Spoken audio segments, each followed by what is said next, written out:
Okay, so welcome back to the Graphfit podcast. This is a really special one, in my personal opinion. I'm actually really going to be quite nosy today because I'm actually genuinely interested in a lot of the things we're going to go through. We've got Laura Lambe. Welcome to the podcast. Thank you very much for having me. Literally just straight in from Houston, straight into the office, straight on the couch. So we haven't even warmed up. But the reason why I'm so interested in what Laura's got to say today is because, in my opinion, a lot of other people's opinions in the industry, Laura has built a business that has gone further than most of the business in the fitness industry that we are aware of today. And it takes a real grit and a certain mindset to get to that point and consistently stay at that point. And we want to tap into that today. So we're going to go into, well, it's unscripted as it always is, but I'm sure we'll pick apart a lot of the fine elements. We've also got Fiona, first time on the podcast. Oh, thanks for having me, finally. Yeah, for anyone that doesn't know, obviously Fiona manages all of our paid media clients, and she's usually remote, our only remote employee. Everyone is office-based. So it's great to have. So you've been with us for a week, haven't you? We do a week every 2 months. Long week. Yeah, and then she goes away with a headache and then comes back 2 months later. So it's going to be a really good conversation. First of all, just give us a bit of a background of yourself for people that aren't aware of you, or you and the business, but you personally, really. Yeah, so I've been doing my business now 4 years and 1 month to the day. Before that, my life is very different. So I now run a menopausal company. I've just really done that transition in about a year. Before that, it was more of a generic fitness company. So I've been in that sort of health nutrition space for the 4 years. Before that, though, I was in a very different element of life. I used to work on a trading floor in finance in London.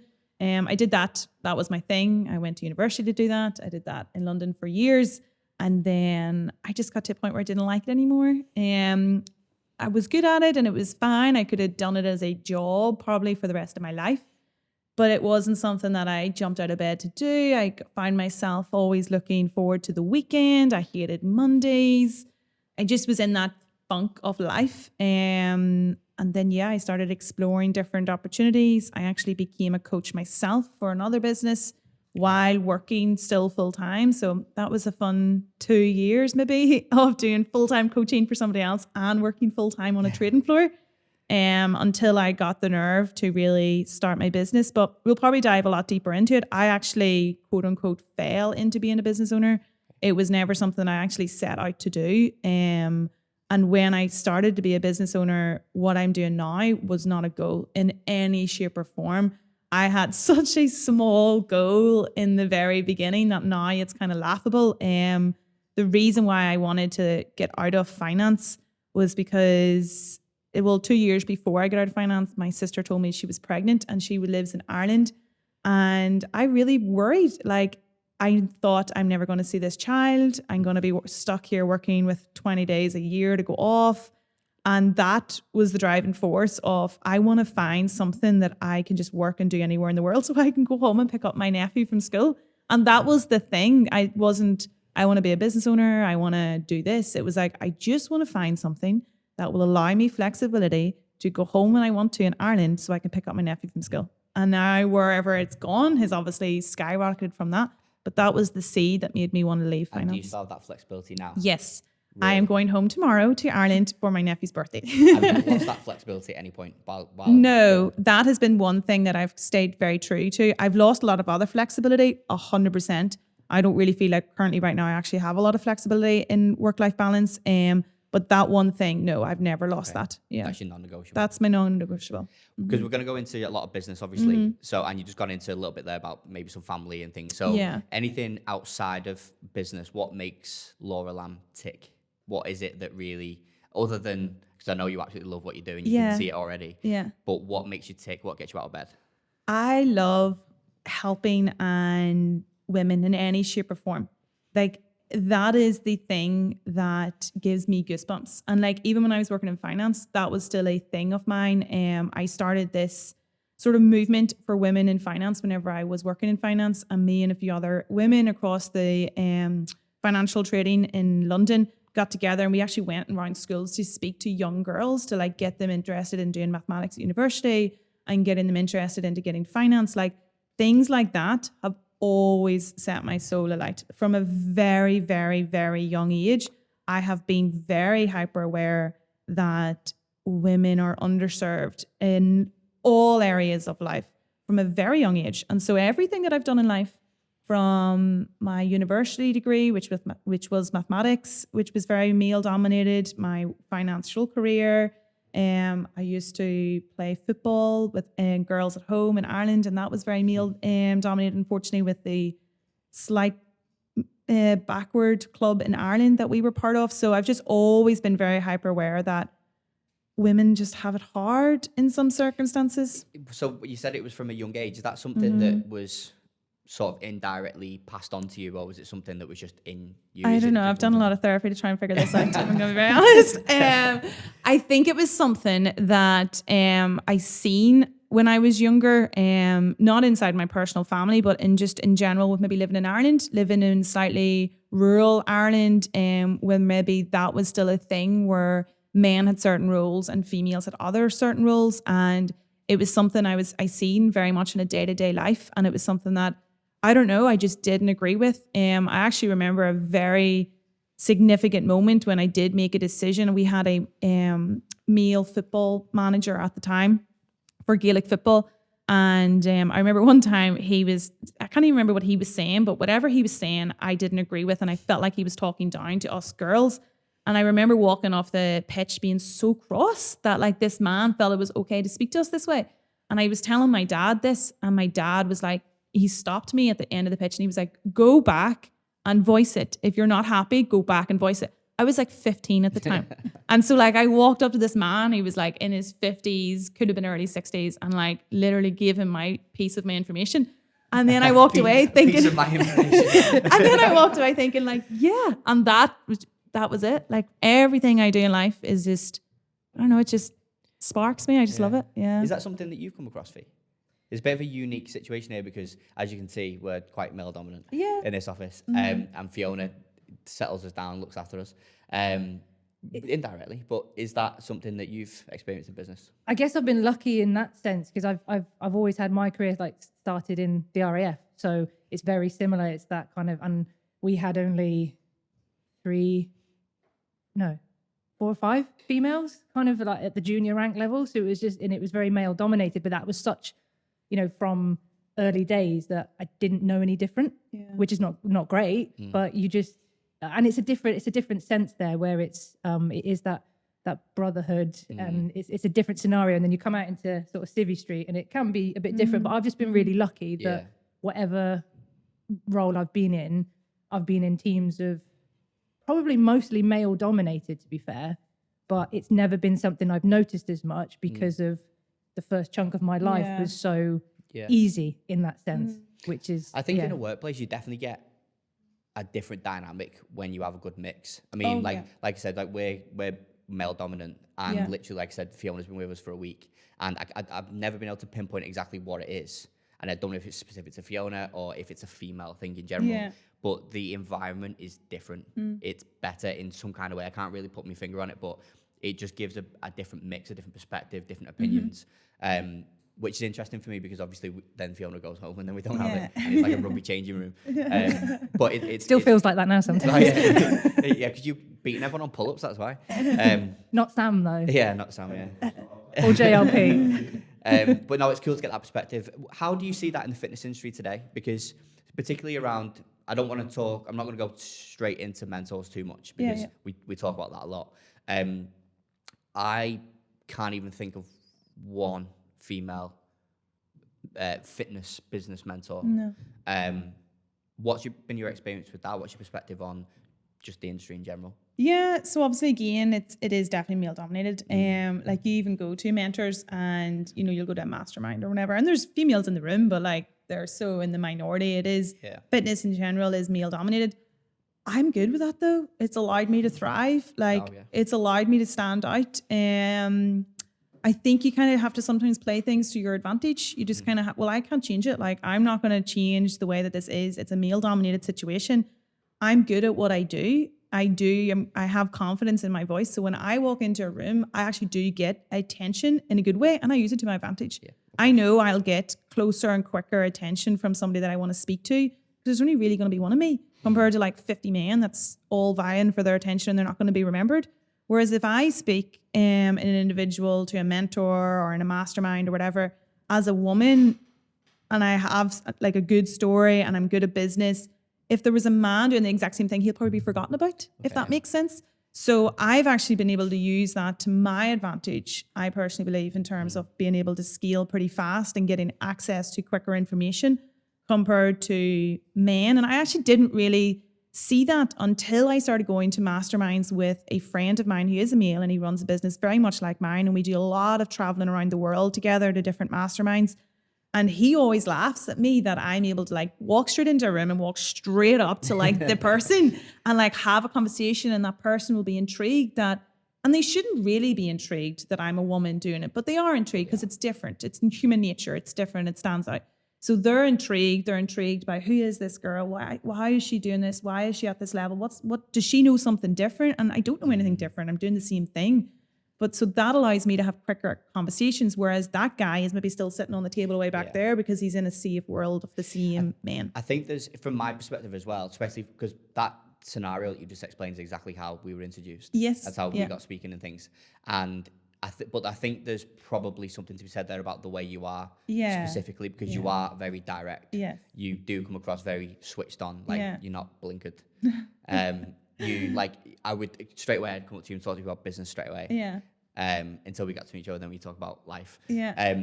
But I think there's a lot of that that's specifically you. Yeah, that's fair. So just before we carry on, what would, if there are females, very, successful females in this industry and very skillful females, and they've got good businesses and they feel like they don't have the voice that you've just described that you believe you have, what would be the next step for them, do you think? I think females have so much hidden talent for business and they don't even know it. What I have found, this is just my experience, but what I have found is women are so much more switched on with the nitty gritty parts of business compared to some men. I feel like a lot of men, and again, it's not a one tower fits all bridge, but some men kind of just want to do more of the creative part. They want to just go out and be the business and have the success of the business. Whereas women actually are really switched on with the nitty gritty, the data tracking, they're actually sitting down, like figuring, they want to know how to do everything.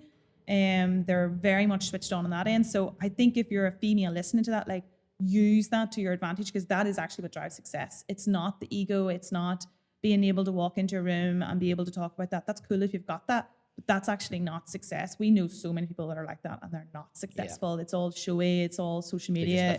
They're front end. And if you look inside their business, it's a complete mess. You sit down in a room with women who are business owners, like they are so switched on. And it's that you need to use to your advantage. Okay. And what about future plans for mentorship yourself? So I think get asked this all the time. If I would do I have no desire to do mentorship. If I did mentorship, I would do it for females. I have no desire to make men any richer. Quite cool. Yeah. That'd be I would walk in that room. Yeah. I think it would be a good move for the industry and business and women in general if you ever did go down that route. Yeah. I love the operational side of business, and we can get into this in a bit. But my head of ops, she's obviously a female too, so I only employ all females. And we've talked about it. We've been asked a few different masterminds if we would do something on the operational sides, and it's something that we've toyed with back and forth. But right now, I barely have time to have a social life. Never mind, do something else. Is that a focus thing as well? Because obviously, to add context, we'll go into it straight away, and then we'll park it there. Your business is very successful. It's a multi-seven-figure business, which is the reason why this is so interesting, because there are very few that get to that point and sustain a business at that level.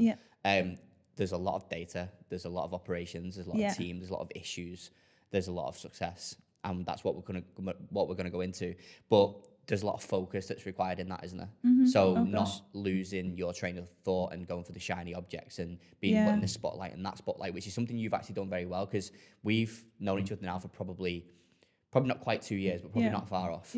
And other than that first situation that we met, maybe one other, I've not seen you push yourself out into the industry, as in to please other people in the industry, compared to some, like it's insane. And that probably does say a lot for focus. So is that one of the main reasons why? Yeah, you have to be very disciplined in like what you're saying yes to, and you have to be very comfortable to say no. We see it all the time. People do semi-well in running a business, and then there is obviously more money to be made in mentorship and business mentorship, because you can charge like 4 or 5 times the price, sometimes 10 times the price. And that is like, oh my gosh, you see cash, you're like, yeah, this is the opportunity.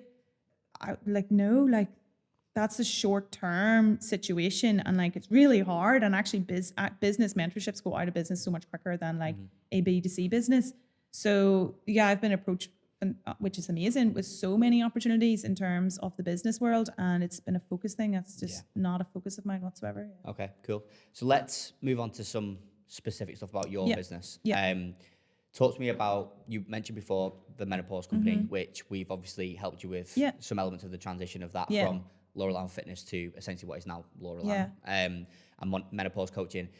Just run us through the offer, what you aim, what are the kind of key pillars you look for, and then obviously the team that actually run that with you. Yeah, we work fully now one-to-one with menopausal women. So we work with women in their perimenopausal years and then women with their postmenopausal years. And they come to us to help with natural reduction of their symptoms, as well as a weight loss focus. And we work with them on a one-to-one basis. We'll work with them virtually for 4 months, and we'll do everything for them: their nutrition, their supplementation if they want to take supplements, and we advise them on their HRT if they want to do HRT for menopause, and then we'll help them with their exercise on that element as well. So that has been a massive shift and a massive restructure, and something that nearly broke me many a time over whenever I decided to do that flip.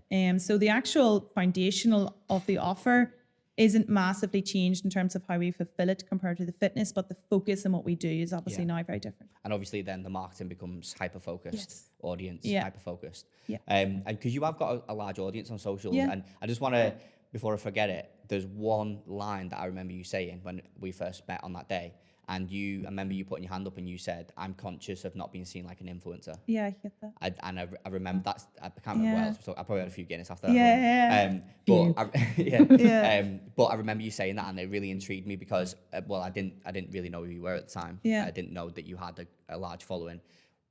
Give us a bit of a breakdown of that. Why? It comes down to focus again. I think there's enough influencers in the world. I want to be a leader. I want to be seen as a female business owner. I want to inspire other leaders. I think influencers work incredibly hard, but there's enough of them. And I use my social media for business. I don't use it to be influency or put my life out there or to be gimmicky or whatever. I am so focused on, I need to get this many views to get this many clients, and how do we streamline that? Like that's how I use that. And how have you found, so when you, I mean, obviously this isn't a complete transition, you're not at the point where you're completely there now, but how have you found having a large audience that are, I guess, built specifically around the original offer, the original thing that you did? And then obviously it's quite daunting to think, oh, well, I'm now going to transition and maybe potentially them are no longer going to be relevant or going to buy from me, or they're going to be the wrong client. How have you found that process of shifting and maintaining focus, but while slightly changing the people that you're targeting? Yeah, it did take a while, like it did. And I still don't feel like I'm fully there yet with regards to the transition. So I've been doing only menopausal content now since about June, July last year. So it's not like a crazy long time. So we definitely did have at the start where it went to a lull, and now it's starting kind of coming back up. But sometimes business owners get so caught up in like short terms, like, oh my gosh, like my views might go down. Like, who cares? I want a business that's going to be here for the next 10, 20 years. Like, I'm not going to care about what my views were like for 6 months, 10 years ago in 10 years time. So when I make decisions, I'm not making them for short term. I'm making decisions on long term. So the risk reward there is completely different. And the data is easier to dissect.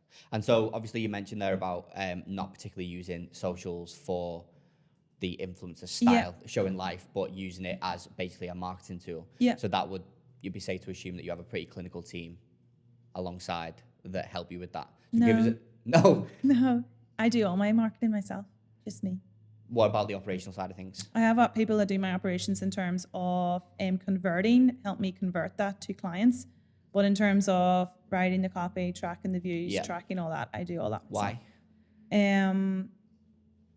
I just feel like I'm better at it than anybody else I've been able to find, if I'm very honest. I feel like I feel what the the uniqueness to my businesses is me. And that's taken me a long time to find the confidence to say that, but I do feel like it's me. Like, it's kind of like what you said at the very beginning. Like, I don't think it's Lord's just because you're a woman. I think it's like something to do with you. And that's why I think there's something very unique in my business, very unique in my content, very unique.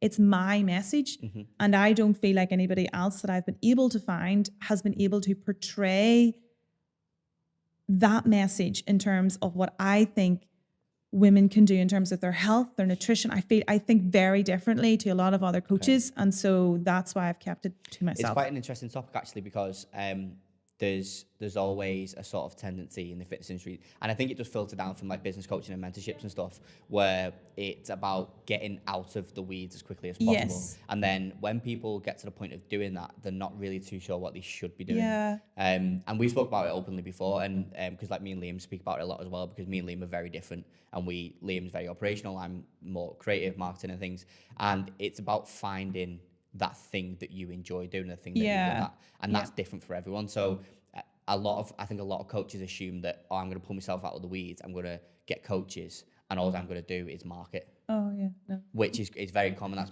the majority. And then I think that's what leads then to, we said before, about a lot of people retreating, because they end up then building a business that they're kind of stuck in a little bit. They're not actually doing what they want to do.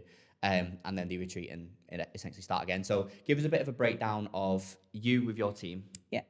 What would you say are your main responsibilities? What does a day, a week look like for you? And what does your team take complete control of? Just for anybody that's looking to get to that point. Yeah. So for context, I've kept my business very lean. So it's probably much leaner than most other companies. It's leaner than what I have been advised to keep it as lean. I have been advised from other mentors to grow it out further in terms of fulfillment, but I've kept it lean, and I'm pretty happy that I've done that. So it's me at the top, obviously.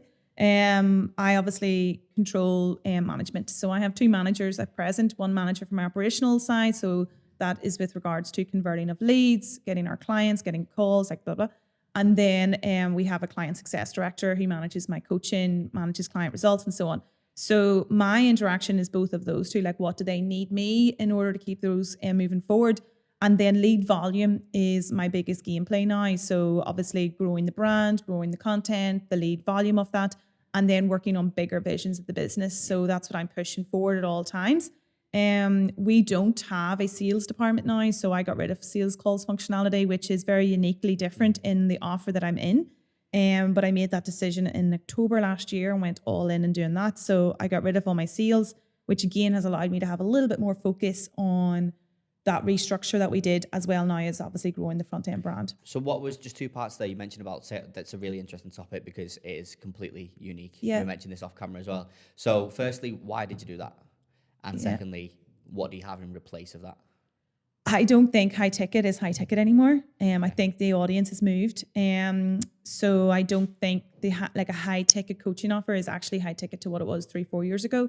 Whenever I started getting into the menopause space and I was doing a lot of market research and so on, the amount of click to buy websites out there for like people, I'll just be like, yeah, this is the price. And it's just like $2,000, $3,000 or whatever it is. And I was just like, yeah, like, I don't think I need to get on a sales call anymore to do this. And I was just like looking at my data. I was looking at the volume. Like, we're a big volume game. Like, the amount of DMs that we send out messaging is insane. Like, my team will send about 7,000 to 10,000 messages a month. So like, we're a big volume game.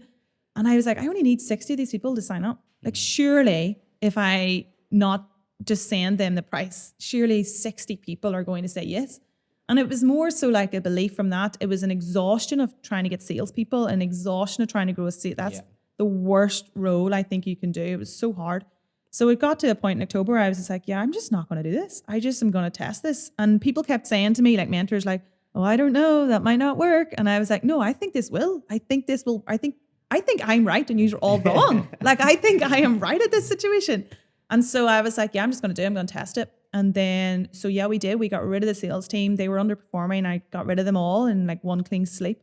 And I was like, right, we're just going to pull this back to basics and we're going to go again. And so what I do now is, I've changed all my sales techniques. I'm very now transparent. So we'll just, if somebody says that they're interested in our services, we'll just send them the information, like literally everything, what we do, what we're about, the price, everything. And if they're good to go, they're good to go. Do you think you are able to do an element of that because of the foundation you built. Yes, 100%. I would never recommend somebody do that straight out of the bat. Like, Do you think you could do it for fitness coaching?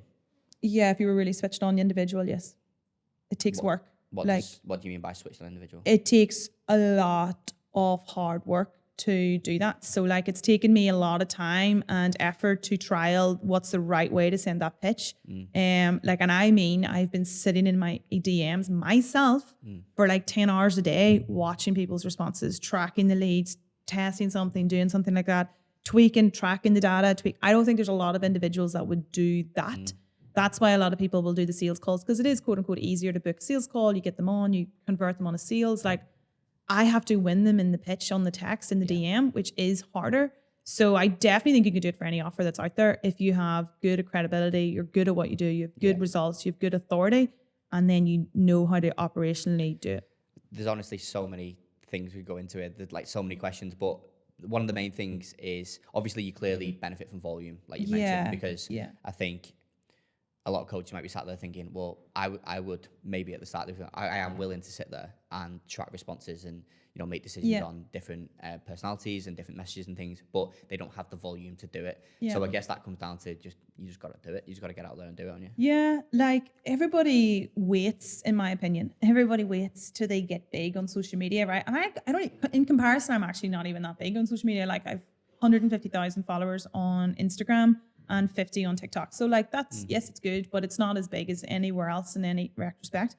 But like, I did my first 6-figure month, 8 months into business, and I had 5,000 followers on Instagram. Like, that was it. Like, and that was just pure hustle of like doing cold DMs, cold outreach. Like, I personally don't think you need a big following. Does a big following help? Yes. Does it become easier when you have a big following? Yes. Do you need a big following? No. Definitely, that's getting clipped. Yeah. Pause for dramatic effect. Yeah. What would you say, Fee? Because obviously, like I mentioned before, you work alongside Laura, because Laura is very much hands-on compared to a lot of paid media clients that we have.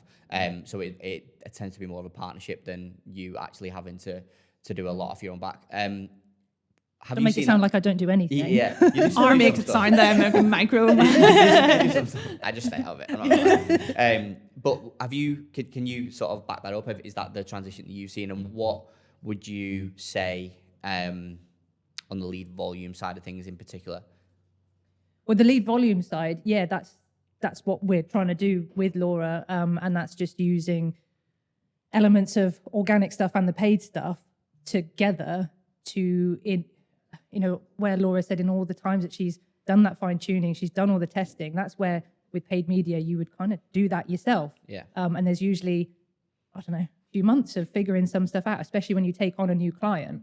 But there isn't any of that because Laura's already done it. Mm-hmm. So in terms of pushing that lead volume, it's just a case of there's still testing and they're still trying to figure things out. Like, we changed stuff yesterday, and I don't know if you've managed to see this morning, but the stuff we changed, obviously, I know the numbers already. It's worked already. And that was just Laura messaging me yesterday and saying, I just want to change this because I think X, Y, Z. We were kind of getting to that point anyway, because with one of Laura's team members, we were getting to that point where, volumes are doing this and that. And then it just took, obviously, Laura's insight to just say, I know it's this, so let's do it, changed. And even a quick look over breakfast this morning, I was like, fine, good. Yeah. And there's, it's that hands-on approach. It's just environment, isn't it? It's just, I'm very hands-on with everything, like every aspect of my business. And that's something that I have been from a very young age. I love to understand why things are being done. Yeah. Like, I don't like, and actually when I first started working with my very first mentor, he used to get really offended by this because he used to think I was questioning him. He laughs about it now because he's like, he knows it's not my personality. But whenever he used to say, like, do this, I'd be like, why? Yeah. Why are we doing this? And he'd be like, because I just told you, like, are you saying I don't know this? And I'm like, no, but I want to know why. Break it all down. I want to know the exact steps. I want to know everything. And like, that's just in me. That's just, that's obviously why I done mathematics at university. I just like that. So that's like when I work with Fiona on the ad space, that like she'll go do something and I'll be like, no, but why? Yeah, why are we doing that? It probably took us a little bit of adjustment. Yes. Because in the fitness space, you, as a service provider, they come to you, they ask you what you do and you tell them and they do it.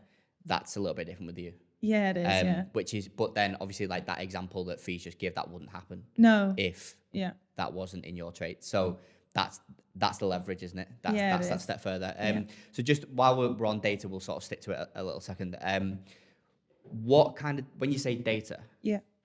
what do you mean by that? Break that down for us. Obviously, you can go on about it for hours, but Yeah. what are the key things that you must track?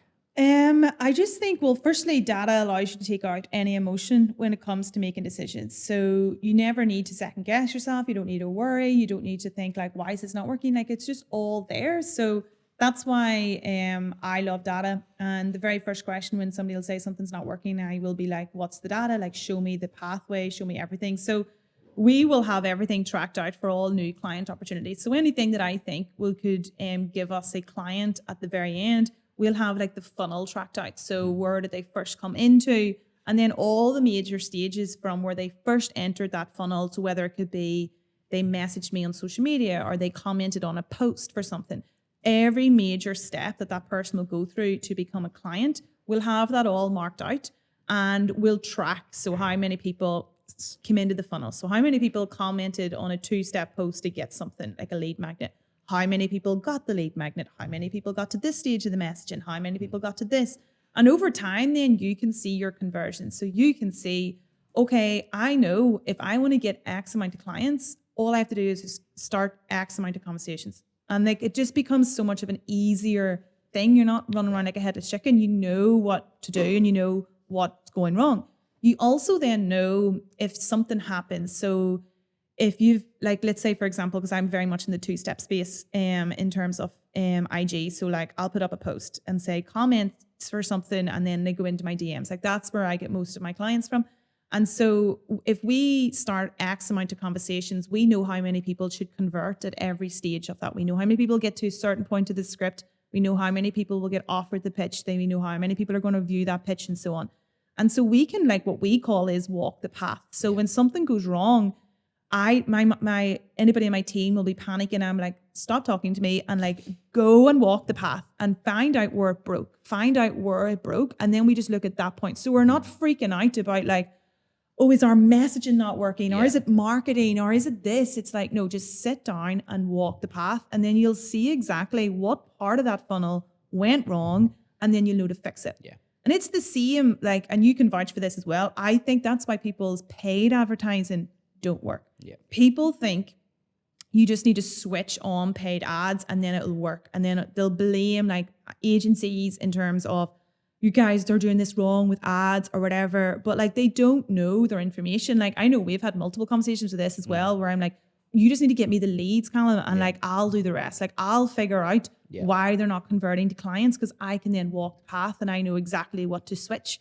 And then I can come to Fiona and being like, we're getting X amount of people in, but they're only getting to a certain part of my script or a certain part of that funnel. I can see they're breaking here. Yeah. And so what I need to do then is switch something to get more people over that. So I know in a granular basis how to make quicker decisions, and it allows you to move so much faster. This is the whole point of this conversation. Exactly what you just said, because people don't do that. Yeah. And I think when you get to the point in business that you're at, you need to do this stuff, and when it's not done, it's basically a shit show. And it's not sustainable, even if you're lucky enough to even get to that point once. And by once I mean when somebody says they're a 7-figure business and they've done one good month, like that, to sustain that, you have to know this information. And like you just said there, we spoke about it loads of times as a group, that you just said, just get me the leads and I'll do the rest. Coaches don't work like that. No, the majority. So again, that was something that we had to get used to with you, because we are used to be in that position that you just described, as we're getting the leads, but we would be blamed for other parts that aren't our responsibility, and then it crosses over. We're your marketing team, we're not your business mentor, and that's the real difficult part of the fitness industry, and it's where the liabilities fall. And that's what probably, well, you're our longest standing client in paid media in particular, and then the rest of it is just it flows. Yeah, like going back to what you asked me earlier, like what do I do most of my time? It's that. Like most of my time is sitting in spreadsheets. Like people sometimes glorify business owners, right? And they think, you see me putting up maybe something on social media and they think I'm just like walking around life, like recording social media. Like no, like I actually bulk do most of my social media on a Monday and I'll never look at it again. Like, and the rest of my time is spent like that. It's like tracking funnels, it's looking at funnels, it's doing the boring shit that people don't want to do. Yeah. And it's like, you have to do the boring stuff if you want the fun stuff, which is the business success, which is the freedom, it's everything else. Like, you also can't get out of the weeds until you know what the weeds are. And like, this is what so many coaches, I think, do wrong. They'll try and get out of things quicker. And so they don't know, well, how does that work? So it's like, when you ask me, why am I still doing my marketing? How would I ever give my marketing to someone else when I don't know what works? Yeah. So like, how could I teach that individual? I don't know what good KPIs are right now or good targets for menopause content because I haven't been doing it long enough. So it would be pretty stupid of me to go and hire now somebody to write my social media content. And I have no idea or no processes or no SOPs. How will I know if they're doing a good job? But that's exactly what happens, because you would hire somebody that, and you don't have the information for them, and they don't have the information. No. But then you've gone from you not having the information, you being responsible, to you not having the information, they're not having the information, and they're responsible. Yeah. And then you're responsible because it's It's a mess. a mess. You don't know if they're a good hire. You don't know if it's something wrong. You don't know anything. So I would never recommend getting out of the weeds until you know the weeds back and front, and you've been in there and you've cut that grass and you've done it all yourself, and then you're like an expert in that area, and then you can move. And I think that brings us to the point there where we could probably bring in the difference between growth and scale, because I think that's another topic in the industry where, I mean, I wouldn't say there's an exact revenue or profit margin or profit number, but the majority of the fitness industry are not scaling. They're barely growing. Yeah. At the point of, if you look at, it as a global stat or whatever. And that, again, you can't scale until you know all the stuff that you just mentioned, because you keep talking about volume, but you don't know how to control volume if you don't know the smaller numbers to be able to multiply and to... Volume is what breaks people if they don't know their foundations, because it becomes extremely stressful. It becomes very messy and it's very unstable. And I speak that from experience, because that's what I done wrong in the very beginning. I grew way too fast at the very beginning, and it nearly broke me. Like, it really did. Like, whenever I did my first 6-figure month, and like I say, that I started my business in February, and that was in October that same year. And I remember I was in America with an ex-partner at the time, and I was sitting in his house and I cried at the end of the month. Like, when I did it, when I got the final client that got me over the 100K, I cried. And he was like, "Oh, that's so happy." And I was like, I wasn't happy. Like, I was like, I have to do this all again next month. I just was exhausted. Yeah. And I was so tired. And like, he was like, "This is amazing." And I'm like, "No, it's not. I have to do all this next month. Like, I have to sustain this now." And it was just way too fast. So many people said that. And one man in particular, Liam, I'm sure he won't mind me mentioning, literally what you've just said is exactly what Liam went through. So we went through something similar where it was just an incredible result, and we were just should have been over the moon. And Liam reacted the same way you did. It was like the next day he was so upset, because he was like, "We've got to do all of that again." I know. All of that again. I've managed to detach myself away from it a little bit, but probably only because Liam hasn't at this point. So I didn't quite treat it like that, but that happens so often, and it's so normal. But then what do you do next from that then? How do you pick yourself up and go again for the next month? I think a lot of it is in the individual. I think it is innate. I think it is just, I love working. Like, I do. Like, I don't ever see myself working 4 hours a week, or I don't aspire to being like that at all. Like, I actually do really like work. But then when you're in that situation, the only thing that got me over that was being like, okay, well, I have to keep going if I want to sustain it, because I need to keep going to hire other people. And so it's like short-term pain for like long-term development. Like, and I'm actually in a position of that right now, currently in business again, where it's like, we've tried new things. And again, I'm in the weeds. I've brought myself back into the weeds to figure out what's going new. And it's like, I'm working all these long hours and I'm doing all these things. And like, I don't really have much of a social life at the minute, but it's like, I know it's only like a 3-month grind. I know it's only like, it's like hustle now. I know it's only a grind. And I know in like 6 months, I was like, so glad I did that. Yeah.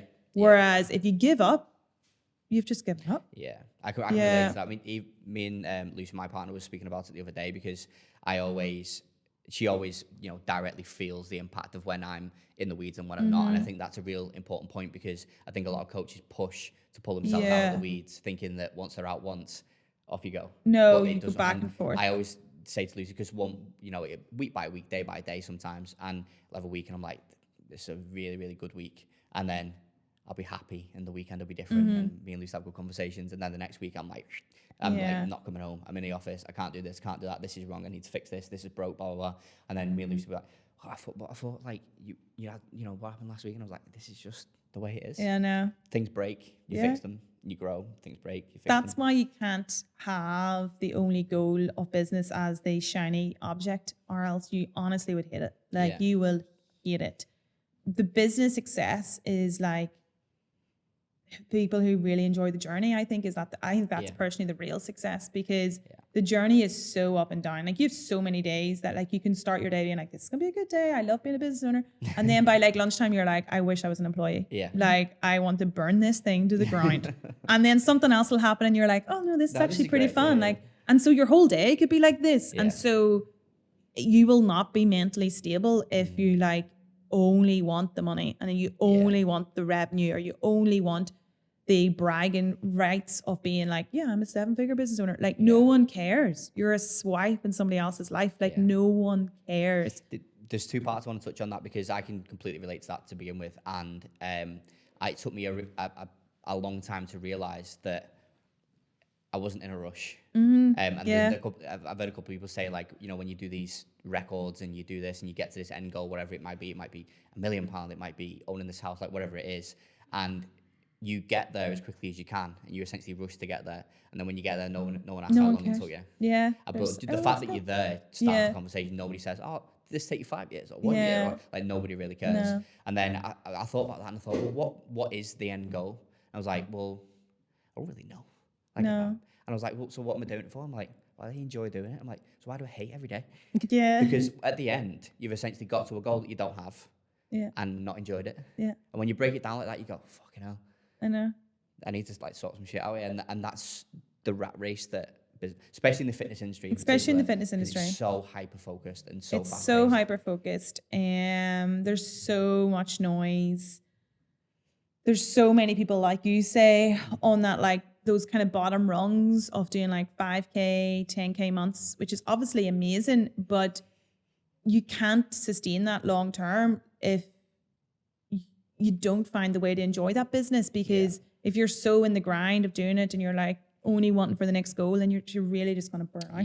Yeah. And I think that's where you probably come to turnover and profit in that whole conversation as well, because I was going to mention it before, because you mentioned a lot about being lean, and then obviously lead volume, and then so many different things that you mentioned before. And I would assume, and I'm sure the audience will assume, that then leads to higher margins. And it's obviously don't know what the word is. I'm missing the word, but it's clear that people know in the industry that it's high margins. Coaches have high margins, less expenses. For an agency like us, very expensive. You have the office, but you don't have to. But very low margins. But talk me through, as a coach, what margins people should aim for, the reasons why it would be up or down, maybe some insight into yours, because I think a lot of business owners fall into, and not even just fitness, but a lot of business owners fall into the trap of making money but not making profit, and turnover, and going, oh, we're going to aim for that turnover, we're going to aim for that turnover, and margin, if anything, goes down, and then that's what leads to no fulfillment and no money and burnout. So give it a breakdown. I think at the beginning I done it wrong. I did chase revenue at the very beginning, only because I didn't know. Like I came from an employee, I came from a corporate, no one taught me that, so I had to unfortunately learn from a lot of mistakes at the very beginning.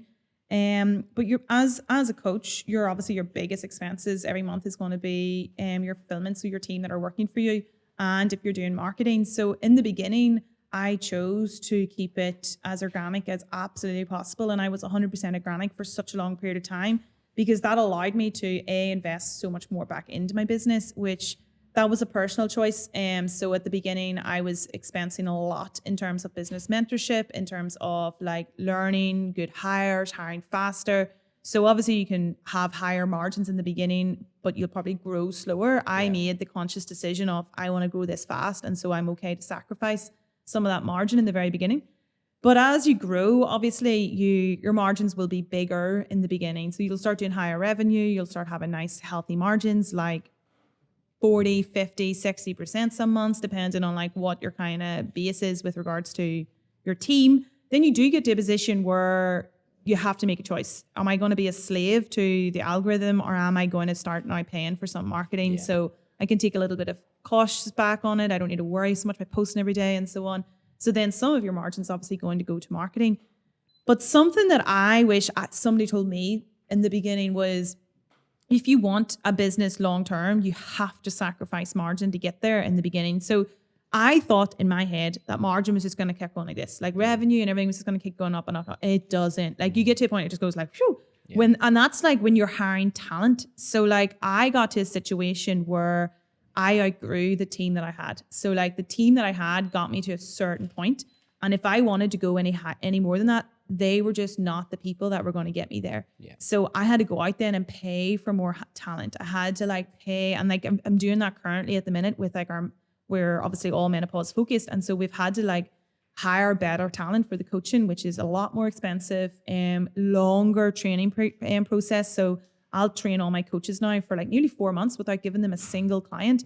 And that's 4 months of pure money being lost because they're not getting me anything back in the business. So your margins do go down when you're scaling your company. And I think if I was more aware of that in the beginning, I think I would have done it quicker. But I was like panicking. I was like trying to hold on to the margin. And then if the margin dropped a little bit, I thought it was something wrong. And oh my God, we're going to go out of business. Like what's happening here? Whereas actually now I realize, no, you have to kind of do that so that you can then be in a situation like, right, we're ready to go again. Let's go. Yeah. And at that point, just to play devil's advocate, at that point where you're at the start and you've got healthy margin and you've got healthy turnover and maybe you're okay and you're loving what you're doing, what advice would you give firstly to the person that does want to scale, get to the point of scaling, and what would you say to the person that's happy? If you're happy, stop. Like just love life. Like if you're happy, be silent in terms of block out all the noise, block out anybody telling you to do it better, block out anybody else, be really comfortable with what you're doing, why that's making you happy, and be really comfortable that you're actually successful in your own goals, and block out everything else.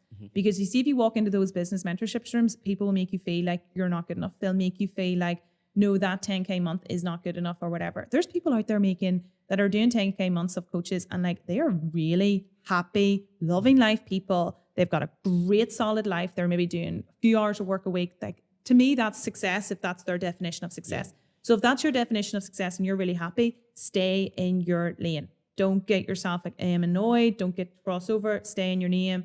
Maybe figure out a good accountant so that you can actually keep that stuff. Get rid of some maybe taxes. Like figure something out that. If you're looking to scale, you do have to sacrifice profit. Yeah. You have to sacrifice your profit and put it all back into the business. Like the amount of money that I have spent on mentorship is like mental money, like mental money that I didn't even think like 4 years ago I would ever have in my lifetime. And I've spent it in 4 years in like mentorship.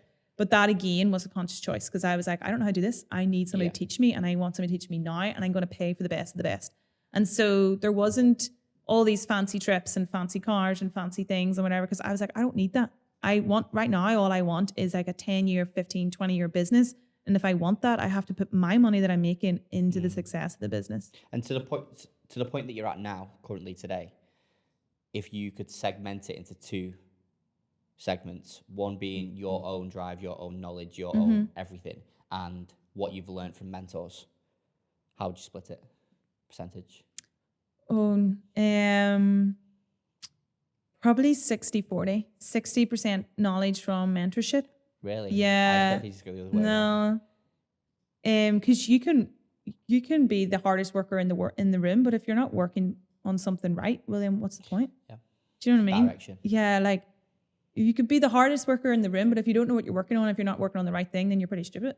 Like, do you know what I mean? You're not really doing anything. Like, love that. So yeah, so like I am a really hard worker, and that's been put into me since a very young age from my dad.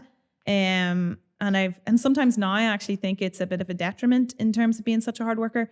But yeah, like what would I have been working on? Is that something that you can see seeking out that such a large scale advice constantly? Is that something that you can see yourself always doing?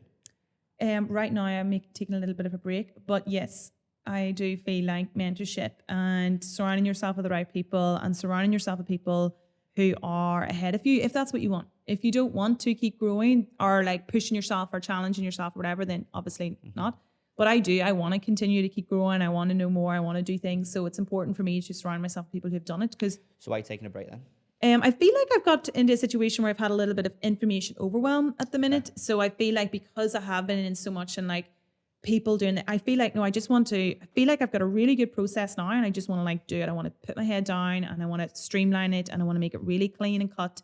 And I am in a space right now where, well, firstly, I've taken my fitness business bigger than any other fitness mentor. So there's not a lot of stuff that they can teach me about fitness business, like a B2C. And it is different. Like the volume game in B2C is very different to a volume game in B2B. So like B2B business owners who have grown a 7-figure company have done that on a significantly smaller scale in terms of volume of clients and maybe like the back end fulfillment of that. So is there some transferable knowledge? 100%. But where my fitness business is right now, it is more unique. And there's not a lot that like a fitness business mentor can teach me about that at the minute. So my next game is like getting that solid, getting that correct. And then when I go to seek mentorship, it'll be more like CEO mentorship, more like leadership mentorship, Personal development, rather than any kind of thing to do with marketing. Okay. I feel like I'm done with that now. Yeah. Cool. Right. We'll tie up one last question. I want to go into paid ads a little bit. Yep. And then we'll tie up after that. So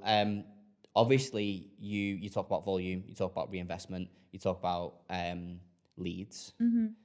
All of that points to trying to, in my opinion, create predictability, which for me sounds like that's a ticks a box for you. Predictability, something that you can read and know that if you 5x that and if you 4x that, and if something goes wrong, this is what you do. Which leads you to, obviously, as we know, you heavily invest in paid media. Why is that? Yeah, I probably don't heavily invest in terms of maybe what people would expect. So my paid advertising budget is actually quote unquote small compared to maybe some other businesses. Like I am still very much of an organic company. Most of my leads and clients every month come organically and so on. But yeah, I think it's very hard to put all your eggs in one basket. So I kind of do paid advertising for the safety purposes and to de-risk my business. So yes, it's amazing to have Instagram, but it could be shut like next tomorrow and like something could change or the algorithm. Also, you rely on humans to make that work. So like, you know, I have a DM team, I have an outreach team that are in there messaging, but like, I don't know, somebody could take sick or somebody could do something and then that pushes the volume down. So there's lots of different plays there that then obviously changes your revenue every single month. So having a safety net where you're spreading out your leads, so then introducing another like funnel, which is obviously like paid advertising, to being like, okay, well, this is slightly more safer in the terms of, well, we can put money in there and I kind of know if I spend that, I'm kind of going to get this back. Yeah. There's a little bit more structure to it, but also something could wrong go in that. So again, I wouldn't recommend having just all your eggs in one basket of paid advertising. I think if you want a sustainable, long-term, scalable business, you have to have a few sources of like lead sources. And when I say a few, it has to, in my opinion, it has to only be a few. You see these people that try and do 50 million different things. And they're trying to have their hands in every single pie out there. Strategy for paid media. Yeah. And everything. They're trying to do like, they want to do this kind of strategy, then they want to be on this platform, then they want to do this and they want to do this. They're doing a podcast, they're doing the shorts on here, they're doing YouTube. And it's just like, how many of you is there? Like, how many hours in the day do you think you have? Because you don't have any more than any rest of us. So like, calm down and pick like 2 or 3 like marketing things. So whether it's like one platform on social media, stick with it until you get it to work. 1 or 2 campaign strategies on like paid traffic. And like, if you want to know this, like in terms of my paid traffic, and it's really boring in terms of campaigns, it's like, no, I want to do this kind of campaign. And I kind of maybe just want to introduce another campaign. I don't want to do anything else until I figure out how to make those 2 things work. Because if I can't make those 2 things work, I'm never going to be able to make 10 things work. Yeah. And that's where I think a lot of people go wrong. They try and do way too many things. Nothing's working and they're like spread out across all this situation. Yeah, but I'm sure you can back that out. Yeah. And just to kind of elaborate as well on the point of the different channels, I think as well, having that good mix of a little bit of paid, a little bit of organic, and not just socials as well, having, you know, a bit of just general website traffic that, you know, there's lots of different ways that people can do it. And if you're doing organic socials, you've kind of got your SEO kind of bits and pieces of stuff done as well. So there's lots of little things, like you said, not just willy-nilly picking everything. Just as long as it's focused, you know, you know your target audience, you know who you're going for, where are they, where do they, hang out most, pick the best ones that make sense most for you. I think what I see, I think a lot of people don't realize how much organic plays into paid.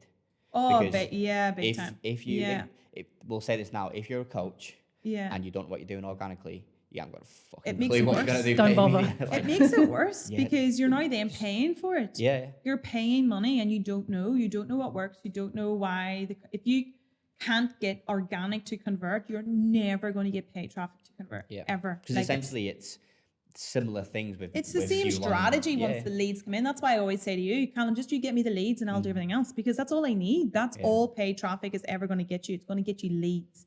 If you don't have a business and operation behind that paid traffic's never going to work. It doesn't matter what ad you're running. It doesn't matter what. You can run it to the best audience in the entire world. People that will literally say, yes, Laura, I will buy from you. And you can run it from that audience. But if you don't have the structure behind that to convert those people, it's still never going to work. So it's about, again, like you said before, figuring out the back end. The back end. It's almost figuring that out first. I think you have to figure that out first. And then, and then you can put money on it. Yeah. Because imagine your stress levels. If you were running money to something, wasn't working, you don't know why it's not working, nothing's happening, you're not getting any clients in, you're freaking out, you have wages to pay.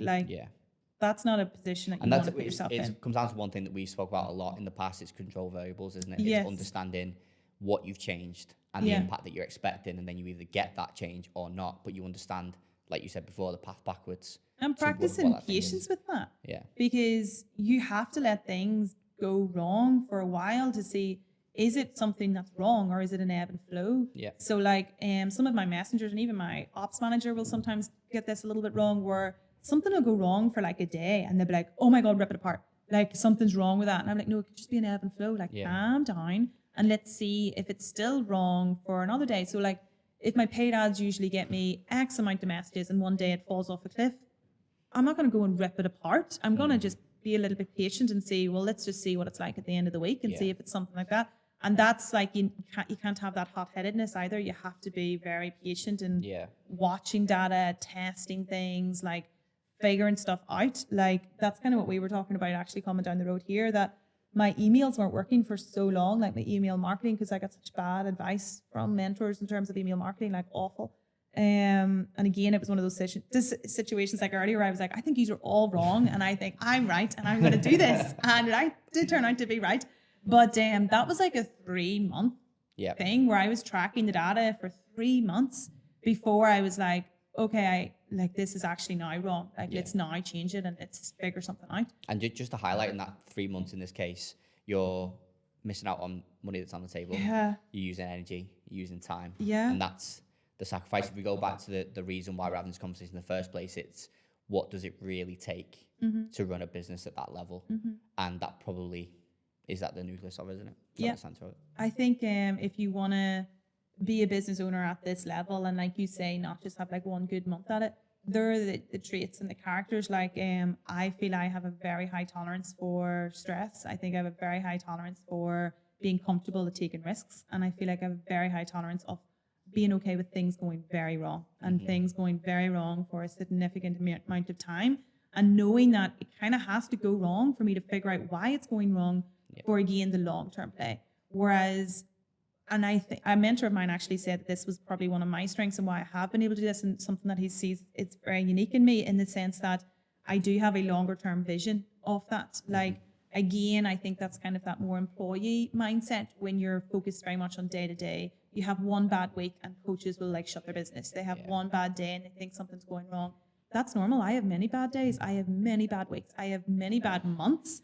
But it's like, again, it's like that 10-year focus. It's a 5-year focus. No one's going to care what your revenue was in April 2024 when you're still in a business 10 years down the line and it's successful. No one's going to care about that wee thing because you were making tweaks to test something and you were figuring stuff out because you had that longer image in play. Again, it's like what we said before about not rushing. Nobody asks you when you get to that point.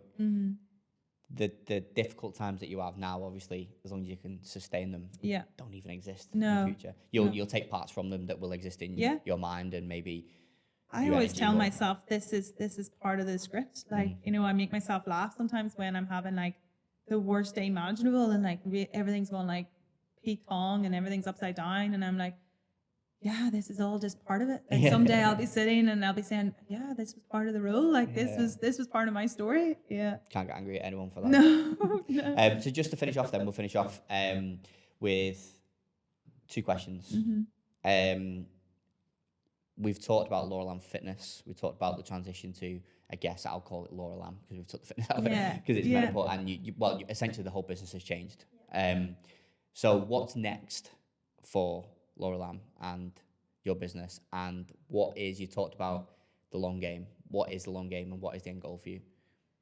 I don't have an end goal in terms of what I do. So whenever I get asked, like, what's the goal? Like, it's always more. It's just more. And I don't mean more in terms of revenue or anything like that'll come. More challenges, more growth, Impact. more opportunities, more impact, more everything. More just see what more I can do, who else I can become, how more I can push myself. Like, I just love the game. So that's just the goal of that. Continue doing something that I love. And if I ever fall out of love with it, then I'll change. Yeah. In terms of the company and where we're looking to go, like, I am very laser focused on becoming the best known menopausal coach in the world, like laser focused. And I actually don't feel like that's massively far off. There's not really anybody else doing what we're doing in terms of scale. There's not really anybody else doing in terms of what we're doing in terms of success of our clients. Like, our success of our clients are unknown elsewhere. So that is the next 18 months to 24-month goal, is to become the best known company in the world for menopausal women. Incredible. Well, I think that last statement probably tops off everything that you've said. So thank you for the insights, because as I said at the start, I think this is probably the best insight that anybody in the fitness industry can get to understand what it really takes and what they need to do to get to where they think they want to go. Yeah. So thank you for that. Thank you very much.